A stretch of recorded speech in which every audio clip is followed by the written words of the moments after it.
And we are back, ladies and gentlemen, for I'm Not Gonna Hold You here on HNB Media and the Barbershop Network, man, the free agency breakdown special, man.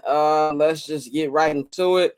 Of course, there's other football moves going on in the world that have nothing to do with the beloved. And we're gonna start with a couple of contract extensions that happen. We're not just gonna only talk agency. A lot of trades that happen, a lot of action over this last week in the NFL, but we're gonna start one of the best quarterbacks in football. That is Mr. Josh Allen. Joshua Allen is having him one hell of an offseason. Even though he lost Patrick Mahomes and the Kansas City Chiefs, he's getting engaged to Haley Stein. He's engaged to Haley Steinfeld, and he just got a massive, massive, massive payday. A 6-year, $320 million contract extension that includes $250 million fully guaranteed. This is the largest guarantee ever going to an NFL player, man. If you're Patrick Mahomes, if you're Lamar Jackson, I know you're looking at this deal and you're salivating right now, but this an NBA type contract, right? This is some Jason Tatum money right here for Josh Allen. Didn't get to the big game, but he had an incredible season. When a lot of people didn't think he's going to have it, I think he is well deserving of this money. And it just shows you that if you have a really, really good quarterback, that's why you need to take advantage of him being on his rookie deal. Like we've been talking about with the Bears, like we were talking about with Jalen Hurts before he got his contract. Because when it's time to pay your quarterback, and if he's even half decent, as we're going to see with Sam Darnold in just a minute, he is getting a big paycheck. And, and my man Josh Allen got all of it right here. Amazing deal for him. Every time I see an athlete get paid a lot of money, I'm like, why God invest you with height and athletic ability? Because this is ridiculous. I wouldn't even want to play anymore. Like this is $250 million guaranteed, bro. Like that's ridiculous. I don't even know what that first check looks like. I know it's probably crazy, but Courtney, you know you're a part of the We Hate Josh Allen fan club. What do you think about this deal for Joshua?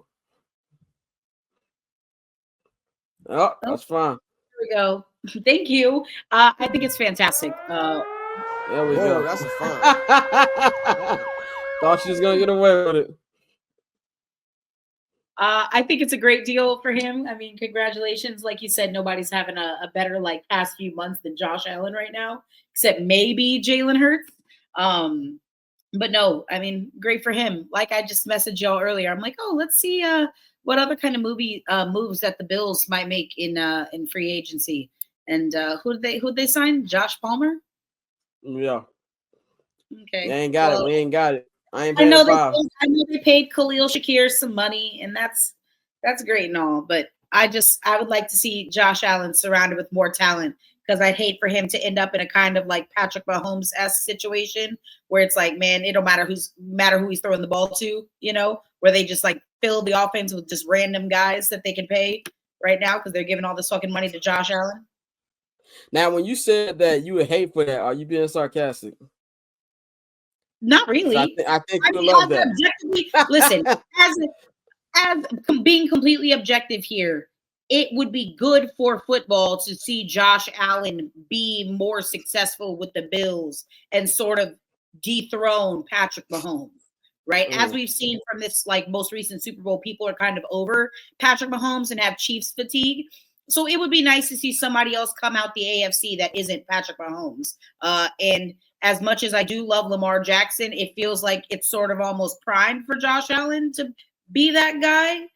I don't agree with that, but the way the media and the narrative is, shaping up, it's always been, Josh Allen versus Patrick Mahomes and not, Lamar Jackson versus Patrick Mahomes. That's kind of just the sort of narrative that we've seen. So yeah, I think I would like to see him be more successful, but until that day comes, I still got smoke. I gotta be real. As a natural born hater, your haters are strong enough. I don't want Aaron Rodgers to even have a good day. I hope all his days are terrible. Like I hope he slipped on something this morning. I'm with you there, because there's quarterbacks that I like. I don't have anything personal against Josh Allen. I'm sure he's a lovely guy. Again, no ill will toward him personally. Whereas Aaron Rodgers, I really, like you said, I hope that nigga steps on a Lego when he gets out of bed in the morning, every morning. Like, I just don't like him personally. So, yes, of course, I would love to see him, like I said last week, for him to be Bill Belichick out of the NFL and end up with no job. That would, oh my God, I'm like aroused. You ever been on a walk and then you like get one of them annoying pebbles in your sock or like in your shoe and it's ridiculously painful? I hope Aaron Rodgers feels it every day. Like that's how strong my hate is for Aaron Rodgers. I hope he feels that pain every day. So yeah. So you don't really hate Josh. You just have a high dislike for him. That's probably what that is. Yeah. That's all. Okay, that makes more sense now. Bang, what do you think about this new deal? I mean, Josh Allen is one of the handful of elite quarterbacks in the NFL. You got him, you got Lamar, who's already got paid. You got Burrow that already got paid. You got Pat that already got paid. So it was his turn, and he's there. I better not see no second tier quarterback get this type of money. But also everybody should send a thank you to Deshaun Watson. Because without Deshaun Watson, these contracts would not have ballooned to where they're at. But hey, man, when you got a top flight quarterback like this, you got to do it. And they're doing it. I just hope they find a way to improve the team in areas where he's not doing everything, and they're not saying that we just paid you $250 million guaranteed. Go deal with it. So they better hit on the draft, and Sean McDermott better stop doing stupid shit. But you got to do it when you got an elite quarterback like Josh Allen. Even though I don't think that McDermott is on the hot seat per se, I wouldn't close Zillow all the way yet. I would still have it like in a tab. You know what I'm saying? Yeah. Especially now that you've paid Josh Allen, there's gonna be more heat on you to get the job done for sure, man. So salute to Josh Allen, man. Well, definitely, man. You get the move. You marry the movie star, and you get to have $250 million. Some things get all the luck. Anyway, let's move on to the guy who kicked this week off, Mr. Myles Garrett. Myles Garrett said, "I want to go. I don't want to be in Cleveland anymore." And as somebody who's visited Cleveland multiple times, I understand. He even went on Super Bowl week. I saw this big nigga walking all through Radio Row, stopping each interview place saying he's not gonna budge, blah blah blah blah. He's not. He wants to go. And the ownership and the general manager of the Cleveland Browns like, yeah, that's cool, but you're still under contract, my boy. That's not gonna happen. We're not trading you. You're not going anywhere. And then we find out this week that he has a contract extension, a record contract extension. Myles Garrett has a 4-year contract extension that is an average of $40 million a year. And it's 100, what's called? It's I'm looking for it right here. I don't know, I lost it. But it's $40 million a year for Myles Garrett, making him the highest quarterback paid in the NFL, man. So salute to Myles Garrett. And this goes on to my theory that I've been saying for a long time. I've had this debate with family members and friends who think I was wrong about this. So basically, to do over the contract on time, $40 million per year is $123.5 million in guaranteed money. So yeah, massive contract. And I just said that everybody has a number. You may not know what your number is. You may not think that you have a number. Everybody has a number. And what's funny, that number is probably a lot smaller than a lot of you think, but the number is. And this just proves that right now. If you want to be real when it comes to football legacy talk, unless you're a quarterback, rings don't really care. Like, we don't care how many rings Ray Lewis has. We don't really care how many rings, even though he has a lot of them, that Jerry Rice has. It's the quarterbacks who are judged by championship. If I'm a defensive end, they can pay me. Pay me 100%. And he had amnesia. And shout out to his agent, Nicole Lynn. She is amazing. By the way, everybody up there. David Mulligetta, all them. He just got Justin Fields paid. If you're an athlete, I'm not an athlete. I want them to be my agent. Like, they make sure they get their client paid. And that's an amazing deal for Myles Garrett. They got the number 2 draft pick. I'm not believing in the plan. they have, but I would live in the middle of Iowa for the rest of my life if you would pay me $40 million a year. You can price me if you want. It doesn't really matter. So I like this deal. Courtney, what you think about this? It's funny because I saw a lot of people saying, "Oh, well, how is he going to walk this back to Browns fans after basically implying that the team wasn't headed in a championship winning direction?" First off, I don't know if NFL fans have and expect the same kind of loyalty out of their players than like maybe the NHL and maybe even baseball, just because baseball, like I feel like both those sports are still incredibly regional. So maybe there's a little bit more loyalty that those leagues and fans of teams in those leagues expect out of players. NFL, I feel like it's kind of it's a bag hunt more than anything at this point, and there's nothing wrong with that, right? Did you ever watch Mad Men, Scott? Bang. I saw a little bit of it. I never finished. I saw. Is that the one with the top heavyweight one? John Hamm. John Hamm. Yeah, as Don Draper. Anyway, there's a scene in the show where Peggy gets mad at Don Draper because she's like, "Oh, well, you never say thank you," and he's like, "That's what the money is for." That's a bar. All that to say, that's what the money is for. You don't, Myles Garrett, you're a Hall of Famer. Let's be real. Myles Garrett is a Hall of Famer, and now he's going to just be a paid Hall of Famer. He might never win a ring, but he is a Hall of Famer. Good for you, baby. Buy your own ring. If you can afford it. Be a champion at the bank. Correct. Congratulations. Bang, what's your thoughts on Myles Garrett getting the payday?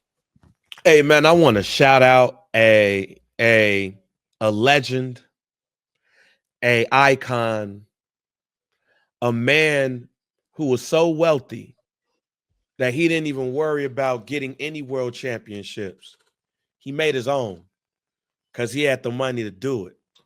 I want to shout out to my man, Theodore Marvin DiBiase Sr., the $1 million man.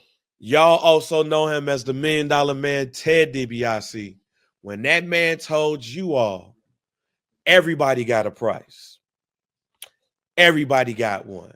And Scott, you said it. Nobody goes to a defensive lineman and say, "Hey, you ain't got no ring." Matter of fact, Scott, let's a little trivia question. Okay. Defensive end who won back-to-back Super Bowls in the 90s. He's an NFL Hall of Famer. He won, and I'll give you a hint. He got those rings with the Dallas Cowboys and the Niners. I know my man's name. It don't even matter because don't nobody even give a damn about him doing that. He got seven championships. And nobody talks about him. Don't nobody care. But Courtney, who is he? Is it Haley? Yep, exactly. Charles Haley, let's go. Nobody give a damn about Charles Haley winning the ring. Nobody. I bet we know how many rings Aikman got. All right. We talk about how many rings he got, though. Yeah. Matter of fact, remember when Reggie White said, "God sent me to Green Bay"? No, he later said, "Nah, it was the money." So look, all I'm saying is he can ring chase when this contract is over with. But right now, I'm gonna go ahead and get this money with the Cleveland Browns. Yeah. That's what I'm gonna do. I feel him, man. And there was a couple movies I forgot to add on here. I'm gonna add on here as well. But we got to go with the Las Vegas Raiders, who made a lot of moves this week. We got to start with Max Crosby. I thought was actually going to be available for maybe the Bears or any other team who's going to be out there looking for a defensive end, but he is not going to be available as the Raiders locked up their homegrown talent. And he signed a 3-year, $106.5 million extension that includes $91.5 million guaranteed. At the time, made the highest paid non-quarterback in NFL history. That was until the man we just talked about, Myles Garrett, signed his contract. Definitely well down for Max. I don't have any real big takes on that, so I'm going to move on to the next person, a guy who we have been wondering all year, what's his contract going to look like? because he had a year that nobody thought he was going to have, and that is Sam Darnold. Sam Darnold, ladies and gentlemen, is a member of the Seattle Seahawks. The Seattle Seahawks traded their quarterback, Geno Smith, to the Vegas Raiders. We'll get into that in just a minute on what those numbers were. He got an extension as well. But he gets a 3-year, $110.5 million contract with, what's it say, $55 million guaranteed for Mr. Sam Darnold. A contract that we're going to look at 2 years from now, like, what were they thinking? The Sam Darnold we saw at the end of the season is the real Sam Darnold. And that's crazy about the NFL. Really sports in general, but mainly the NFL. All it takes is 1 year. You forget about the 6 bum years you had before that. So salute to Sam Darnold. I don't see how this helps the Seahawks whatsoever. It's a very lateral move to me. I think that Geno is no better quarterback than Sam Darnold. So I don't really see where they're going with this, especially after trading DK Metcalf as well. But yeah, all I can say is congrats to Sam Darnold, and for the Vikings, it should be JJ McCarthy time. That's what it sounds like to me, that they're gonna give the reins to JJ McCarthy after drafting him so high last year. Courtney, any thoughts on Sam Darnold getting his payday? Is it more than you expected, or just right around where you thought it was gonna be? No, I mean it's about what I expected, I guess. Shout out to his agent, because like you said, who he was in the second half of the season toward the end of the season is exactly who he is. So it really just feels like a salary cap adjusted version of Geno Smith, which honestly clearly just shows that both of them, because the difference is like $4 million a season between what Geno was being paid and what Sam Darnold's being paid. So clearly they just wanted to, I think, just be done with each other and move on. But again, that's probably why I'm not a GM, because I just would have gone, I think, full rebuild and tanked for Arch Manning, personally. I'd be one of the worst GMs you've ever seen, because I wouldn't care. I'd just be spending money. I wouldn't care. I'd be like, I'm playing mad. I'm like, oh, what? That's how much you want per year? That's fine. That's fine with me. Bang, what you think about Darnold getting this money? Orlando just said it. It put that comment back up. It just shows you how ass this draft class is. This is why I'm not a fan of long-term success with the quarterbacks that we have in this draft right now. Just not a fan of it. We'll see what happens. But also, this is par for the course. Look, Sam Darnold is younger than Joe Burrow, more experienced than some of these cats that's coming up in there. And it's a 3-year deal when it comes to it. So you still got a little bit of wiggle room. You're not banking your organization on him. But if it works out, you can redo that contract and extend it a little bit more. But I'm not mad at it. He has experience with Clint Kubiak, who was over there with him with San Francisco. So he's not going into a situation where he is not totally in the dark with who he's going to have. He's going to have somebody that he has experience with and all of that. He does have a good wide receiver that's over there, and hopefully they could replenish that. But I'm not mad at this at all because of all of those situations that I mentioned right there. But it also just shows me that this quarterback class is maybe too deep, maybe. But it is more iffy than any of the last couple of classes coming in to the draft.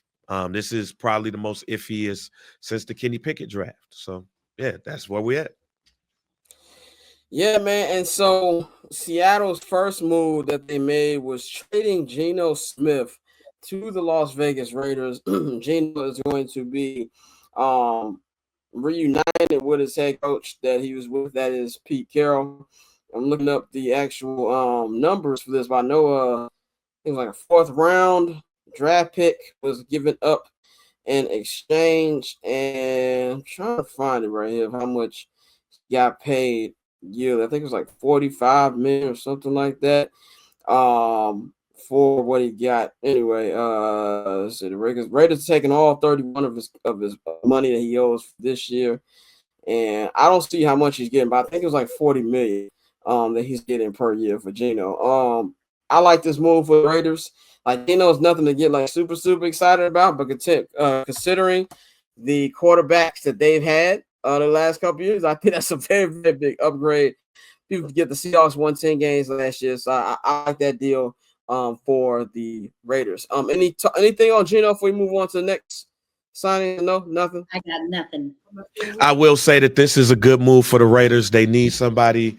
I don't think you go get a rookie quarterback with Pete Carroll. You go get somebody experienced. And with Chip Kelly being right there, I think Geno Smith is in a good situation. All right, man. Let's get into our next signing for the day. Our former quarterback, Mr. Justin Fields, decided to hit the market to kind of see what his value would be instead of immediately going right back to the Pittsburgh Steelers. And he got himself a big payday here from the New York Jets, as he would be their new starting quarterback. He gets a 2-year, $40 million contract that includes 30 of that 40 guaranteed. This was negotiated by David Mulligeta of Athletes First. Man, shout out to Ono. Always want to see him doing good. As far as talking about media, going from Chicago media to New York media, it's kind of the same thing. In fact, them niggas are worse than us. So God bless. I don't know much about their offensive coordinator. I know somebody that Aaron Glenn brought over from Detroit, but the good thing is to be playing with his former Buckeye teammate, and that is Garrett Wilson, or Johnny Gillface, as I like to call him, and of course Breece Hall in the backfield. So I definitely think he has some weapons. He's not going to have to compete with anybody. That was the number one thing he was looking for a good for a new team, and I think that he has a legitimate shot here. In Chicago, you always say whatever happened. I feel like those debates will rage on in Chicago lure, especially if Caleb doesn't pan out the way we want him to. If Caleb pans out the way we think he will, I don't think we're going to be talking about it. But if he don't, I definitely think it'd be a discussion on fumbling whatever Justin had here. But Justin has a legitimate shot. He's coming in with a new head coach, new offensive coordinator, good offensive weapons. They've got a solid defense over the Jets, and it's a big opportunity for Justin Fields. Courtney, what you think about this match for Justin? Do you think it works for him, and do you think it works for the Jets? I mean, I think this is the best case scenario for him. You are going to a team that doesn't have terribly high expectations. It's not a very crowded division, but it's a better for him than I'd say being in Pittsburgh and that being a very competitive division. But again, I think he's making a lot more money than maybe the Steelers anticipated him actually making, which again, this is a huge W for Justin. And as someone who likes Justin Fields and is a self-admitted Justin Fields apologist, I'm thrilled for the guy. He's got generational wealth now. Hopefully he finally gets over that hump that this is what, year 5? This would be year 5 if you're heading into. Yeah, year 5 of I hope. God, I want to see the guy do well. Yeah. The Jets aren't going to do well, but I want to see him personally well because I do like the guy. But again, that's what the money is for. Enjoy the check. Enjoy the check. I'm with you. I want to see Justin. You know how people say that I want you to do well. I do want him to do well, but not better than us. I'm sorry. No, of course.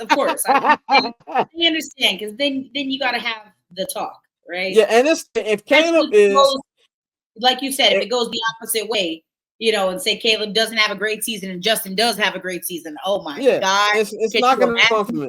Talking heads. If Caleb is amazing, I'll be Justin's biggest fan. If Caleb is amazing, I'll be Justin's biggest fan. If not, I'll be worried a little bit. And we just got some breaking news here. Bang put in the check. Couple things. Rams are planning to release Cooper Kupp at the start of the new league year unless the trade materializes. Also, former Broncos quarterback Zach Wilson has agreed to a 1-year, $6 million fully guaranteed deal that could grow to $10 million with the Miami Dolphins. So it looks like he'll be backing up Tua. That's a good question. I don't think it's gonna cost that much. Can y'all? I don't think it's gonna cost that much. I wouldn't have a problem with it. I think did you just say a gently used Cooper Cup? Gently used Cooper Cup. Well, he was gently used last year. I would welcome that. I think he's probably gonna go ring chase, but I would welcome that. Bang. We still got our boy Justin Fields heading over to MetLife Stadium, the Meadowlands. Hey man, I had said what was that last week that I like Justin Fields with the Jets. When you look at Breece Hall and Braylon Allen being over there, like the way that this team is set up offensively is where Justin is successful at.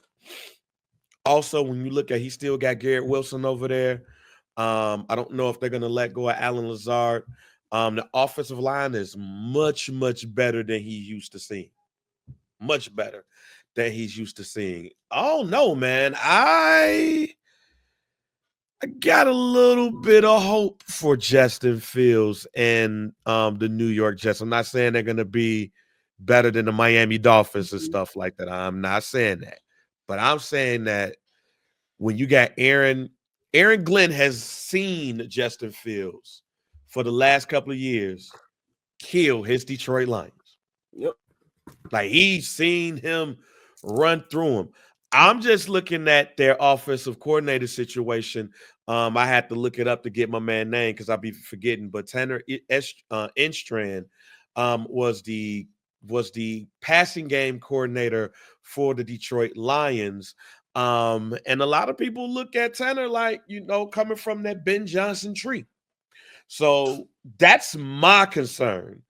You're putting Justin in another situation where he's going into another situation where he has a new offensive coordinator, but this one is a first-time offensive coordinator.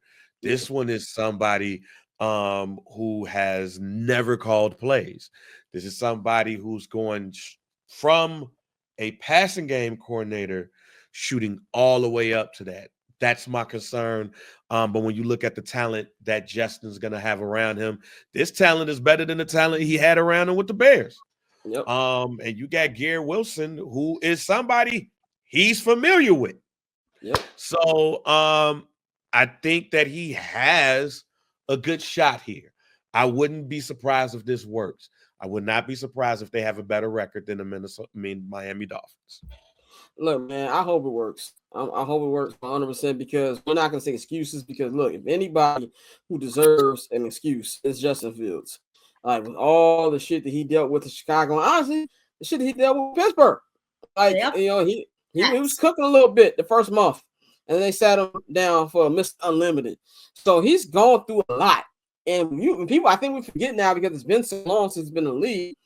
Him and Trevor Lawrence were the magic and bird of their state. You know what I'm saying? Both of those boys have murals in their home cities in Georgia. You know what I'm saying? They are football gods where they come from. Neither one of their careers panned out the way we all thought it would. This is the last chance for both of them. If Trickoff Trev don't get it right with Liam Cohen, he's done. If Justin can't get it right with a new head coach, with an organization that's backing him, with a new offensive coordinator who's from the Ben Johnson tree, with weapons, a guy who you played not just one, you played 2 years in college with Garrett Wilson, and you got a running game, and they've got a really good defense with the Jets as well, then it's over for Justin as well. So I'm really rooting for him, but I think that out of all the spots that were out there for him, this one makes the most sense. There's two deals we just gonna quickly go over. Josh Sweat, Super Bowl champion, he is signing a 4-year, $76.4 million deal with Arizona Cardinals. $41 million is that guaranteed. Not too much to say about it. He's going from champion to the abyss, but get your money, Playboy. You got your ring. Go get your money. Darius Slay, big play Slay, friend of the program. Big play Slay. He told us at the Super Bowl that he felt he was getting cut.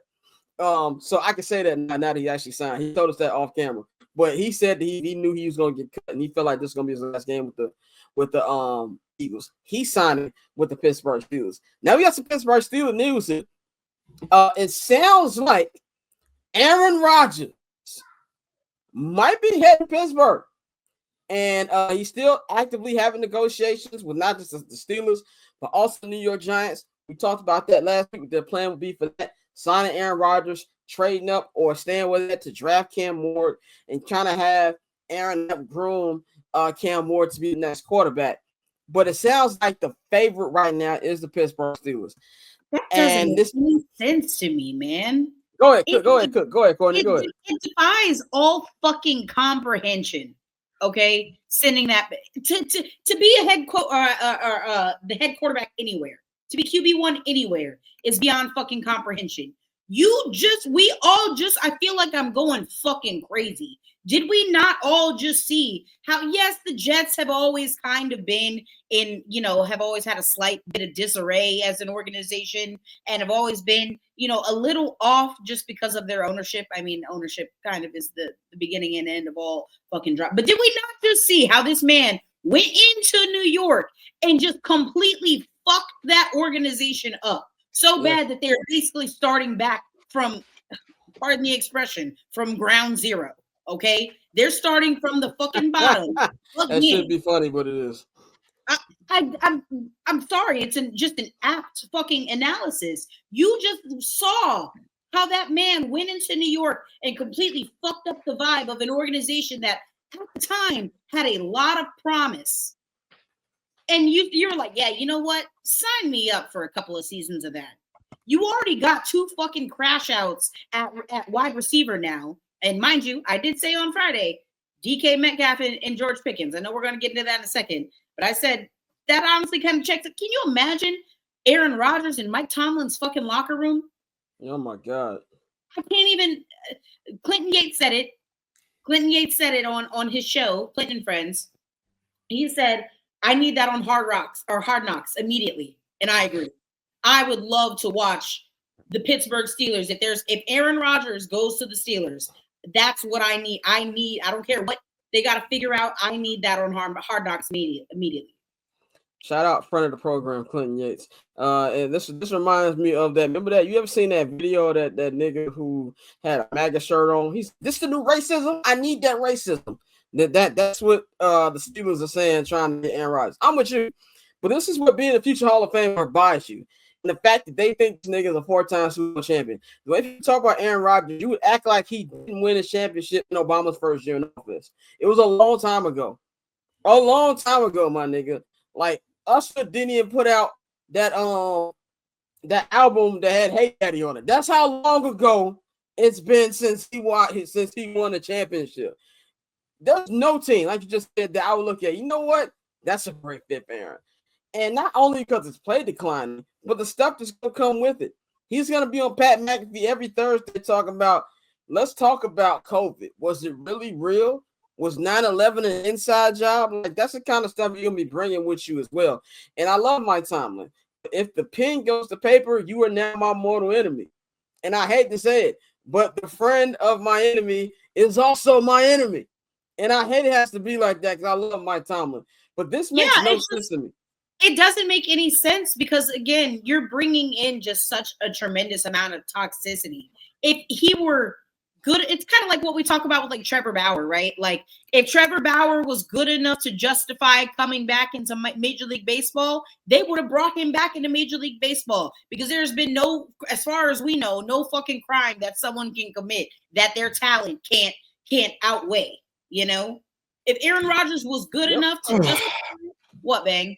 I think y'all doing too much here, and I don't even like Aaron Rodgers. I think y'all doing too much with the Aaron Rodgers came in and tore up the Jets. Like the Jets head coach was Robert Saleh. He's a first-time head coach, and they really needed Aaron Rodgers.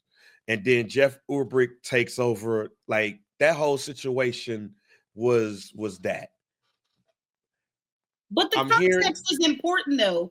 Aaron I know the context. Was pulling a lot of the strings, and they allowed him to do it. But also context is important. Where Mike Tomlin is probably not just one of the best coaches in the NFL, he's probably one of the most realest niggas in the NFL too. And 100%. Aaron, he's not going to. We've seen him remove more toxicity out of that locker room than brought in. So if I had to look at one of the two, I am always going to give Mike Tomlin the benefit of the doubt that he's not going to let somebody come up in his locker room and fuck it up, especially Aaron Rodgers. And if Aaron Rodgers has the respect for him, like I know he do, he's not going to do that. He's not coming in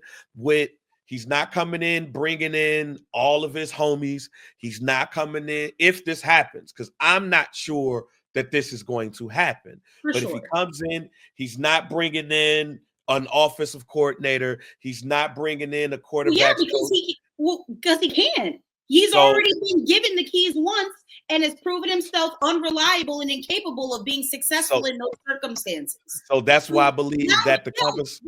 You're right, man. You better talk with your fucking tail tucked between your legs. Yeah, and that's why I believe this is your last chance. And that's why I believe if the conversation is going to be around anything with Aaron Rodgers, it's not about the baggage that he brings in. It's about if he's capable of doing the job. Now, if we want to have a conversation about if he's capable of doing the job, if we're looking at the candidates right now at the quarterback position, it's not a lot to choose from, ladies and gentlemen. Sam Darnold is now gone. Justin Fields is now gone, and you probably didn't want to pay him as much as the Jets paid him. And I probably wouldn't either. But you got Aaron Rodgers, you got Russell Wilson, you got Kirk Cousins. That's who you choosing with. That's what you choosing from. And out of the three, the person who had the best season, coming off of a torn Achilles, playing 17 games, was Aaron Rodgers. If you pair Aaron Rodgers with DK Metcalf and George Pickens, and I can't pronounce my man's last name, I think that you have a better shot at doing something with any of the quarterbacks that I just named. It's a situation that by default, you might have to do something with Aaron Rodgers. By default. And that's not saying much. Now, I forgot what pick that they have in the draft this year. And it's about to be. I've been on this train accidentally because I felt like for a while he was going to be a first round pick. But if you could come out with all of that and you have Jackson Dart as a backup, maybe, just maybe, you're going to be okay short term and long term. But in this situation, is the leader of the Jackson Dart fan club. I am not a member. I am not a member of the fan club. I just know how people feel about white quarterbacks, and they gonna bend the rules for some of them. But yeah, I just think 21st pick, by the way. Go take it to your mom. So yeah, you say the 21st? Yes, the 21st pick. So yeah. So if you could come out with Jackson Dart at the 21st pick, between him and Kenny Pickett, I think he's gonna have a better career than Kenny Pickett. But you keep Aaron Rodgers for 1 to 2 years, and you let Jackson Dart grow, and then you move on. But yeah, I don't think, like I see Orlando say Mike Tomlin is thirsty. Nah, I don't think he's thirsty. I think it's just one of those situations where you're picking the best worst player. Best of the worst. You're picking the best of the worst right now. That's such an awful position for an organization to be in, especially after you literally just gave DK Metcalf a 5-year, $150 million contract. But Aaron Rodgers with them too. Aaron Rodgers also was able to bring in Devontae Adams, and again, I just say all this to say it's like we're constantly doing, not we obviously, but it's like we're constantly putting this man in positions to succeed, and even with his ego and who he is, he still manages to fuck it up. He's failing up. Aaron Rodgers is failing up. The man would have got the Rams job if Matt Stafford would have got traded. He would have been a Los Angeles Ram if that would have happened. He would have failed all the way up if that would have happened. I still think that even outside of the antics and stuff like that, he's just not that good anymore. Is he better than what the Pittsburgh is saying? Yes. But you can argue since Raplesberger left, their quarterback, who they picked, and has been as bad as anybody in the NFL. So yeah, it's better than that. But I don't think even the numbers he put up, like last year, he put up some of the best numbers for a Jets quarterback ever. but they were kind of like empty calories. Like they weren't impactful. And this is not my hater side talking of Aaron Rodgers. I just don't think it's gonna matter, especially in that division. When you're going up against the Lamar Jacksons, you're going up against the Joe Burrows, and obviously Cleveland's not a factor. We've said that line with every last quarterback that the Pittsburgh Steelers has had since Ben Roethlisberger, and we even said it with him at the twilight of his career. Until it does not happen, this man, Mike Tomlin, has done more with worse. That's true. That's true. But I'm not saying they won't have a winning record. But I'll put it like this. There's a great chance that this actually gets them to the playoffs because of the kind of coach that Mike Tomlin is. But there's just as high of a chance as this being an absolute disaster. Correct. And I think that at this particular point, if I were the Steelers, would I chance it? Yeah, probably. I mean, I don't have nothing else to go for. And also, you don't have a draft pick that's early enough for you to fully take advantage of. So I'm not mad at that either. But I'll be doing a lot of hate watching, and that's a shame because I really like Mike Tomlin. But it is what it is. Yeah, but like Courtney said, DK Metcalf got traded for a compensatory pick, and he got 5 year, $150 million extension. Devontae Adams got 2 more moves to go over, and then we're gonna switch to basketball, and Courtney can enjoy the rest of her evening. Devontae Adams, Aaron Rodgers' friend, is heading back to the West Coast. He signed a 2-year deal with the Los Angeles Rams, worth $46 million with $26 million guaranteed. And it sounds like these are going to be the last 2 years of his career because his agent put out a press release said that Devontae wanted to finish his career on the West Coast. I love this deal. I still think there's a lot of good football left with Devontae. We have seen what the Rams can do. The Rams were the only team to come close to beating the Eagles in the playoffs this past year. Matthew Stafford, I believe, is a really, really good quarterback. You got the evil genius and Sean McVay himself. Got Puka Nacua over there as well. They're running game, Kyron Williams. I love this move. I think it's a great move for Devontae. I think it's a great move for the Rams. Any thoughts on this before we go on to the last move, or no? No, I agree. Great last move for Matt Stafford. If this is one of his, is that a 2-year deal? He's two more years left in him. Yeah, I think both of them were like, yo, we finna do this and then we up out of here. You know what I'm saying? Like that's kind of what it sounds like. I think it's great for both of them. Yep. Final move of the day. The Washington Commanders, after re-signing a lot of their guys, traded for Deebo Samuel. They have added Pro Bowl, All-Pro left tackle Laramie Tunsil to the Commanders in a draft pick haul from Houston. Don't know exactly. I'm trying to look kind of what the picks were that he got. Got some other ones. Ryan Kelly from the Colts center. He signed with the Vikings. The Broncos are also interested in Cooper Kupp. Trying to see where the draft picks were for this, but it's a haul of draft picks for the Hold on, I'm trying to pull it up. I got it right here. Okay. Got it right. A second rounder. Yeah, second rounder and a fourth rounder next year, plus a third round this year. And Houston will send a fourth rounder with Laramie Tunsil. I just got one thing to say about this trade. Pray for CJ Stroud. Pray for CJ Stroud. He already had a terrible offensive line, and now the offensive line got worse. And for Washington, you got another big guy out there who can protect Jaden Daniels. Love that move they made for them. Houston, I don't understand what they're doing. I don't get it. Yeah. If you watch a lot of Texans games, you kind of just know him as Laramie false start Tunsil, because he had 19 pressures last season, but also had 19 false start penalties. So hopefully he can fix a little bit of that moving forward, because last thing that they need is to take more penalties in Washington next year. So cool. Triple double hat trick, I know the code too.